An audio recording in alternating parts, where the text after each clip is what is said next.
Sound is one of the most powerful tools in film for creating immersion. Without it, no matter how striking the visuals, we don't feel within the world of the film.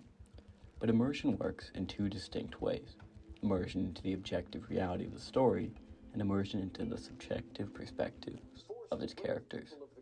War films present a unique challenge. How can filmmakers entrench viewers in the perspectives of these soldiers, pilots, civilians, and journalists, all while simultaneously maintaining immersion in the larger battles these characters are stuck in? In the cacophony of sound that modern war creates, how do filmmakers convey the pulsing terror, adrenaline, numbness, and a host of other emotions that these characters may be feeling? Alex Garland's Civil War, released in 2024, offers a compelling answer. The film follows journalists covering an American Civil War, with the focus primarily being the hard-boiled veteran photojournalist Lee and the amateur young photographer Jesse. While often fairly criticized for lacking political depth, its sound design is undeniably powerful.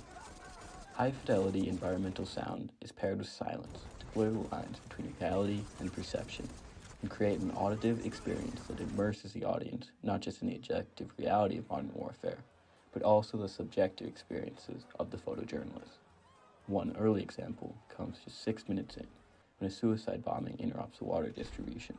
From the chaos of the nearly rioting crowd to the crashing explosion, the audience is immediately pulled into the scene through sound. When after the explosion, the audio shifts to complete silence, we as viewers are rapt. As this silence is combined with a close-up of Jessie, we understand her shock and fear at the bombing.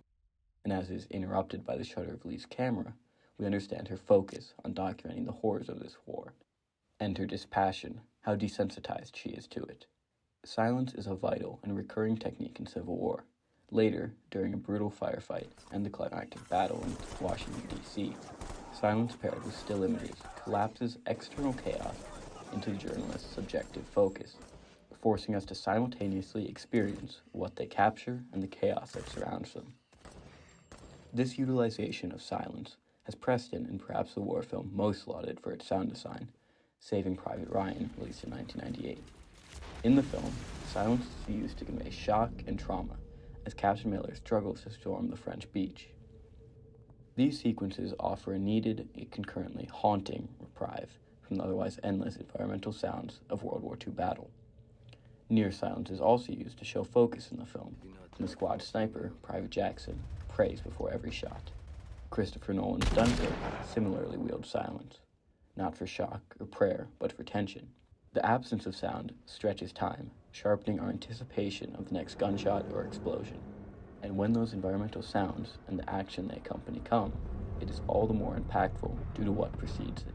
But silence is not a sound design technique limited only to war movies. John Krasinski's Quiet Place expands silence into the core of its horror world.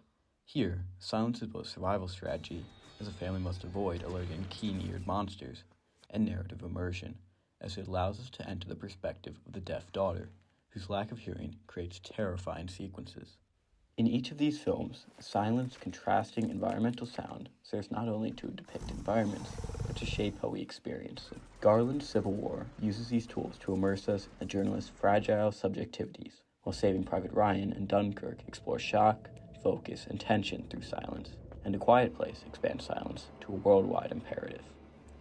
Together, environmental sound and silence don't just place us in scenes, they place us in perspectives, and that's where immersion truly begins.